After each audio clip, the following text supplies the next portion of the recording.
এক ঘন জঙ্গলের ভেতরে থাকত এক ছোট্ট বাঘছানা। তার নাম ছিল টুকাই। টুকাই দেখতে যত মিষ্টি ততটাই দুষ্টু।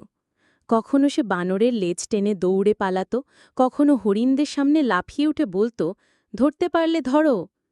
সবাই তাকে ভালোবাসত, কিন্তু টুকাইয়ের দুষ্টুমি দেখে মাঝে মাঝে বিরক্তও হতো।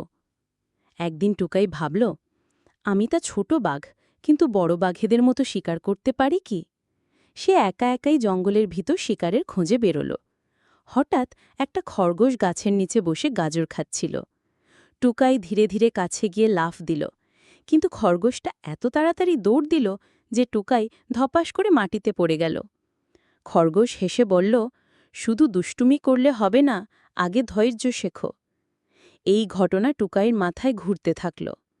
সে বুঝল, শুধু দুষ্টুমি করলে বড় বাঘ হওয়া যায় না, পরিশ্রম আর ধৈর্যও দরকার। এরপর থেকে টুকাই আর শুধু দুষ্টুমি করত না, বরং শিখত কিভাবে জঙ্গলে টিকে থাকতে হয়,